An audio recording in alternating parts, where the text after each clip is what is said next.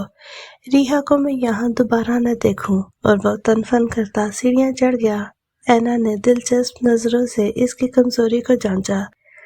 ازانشا، اب تم اس کڑے امتحان سے گزرو گے، اینا تلخ لہجے میں بڑبڑائی تھی۔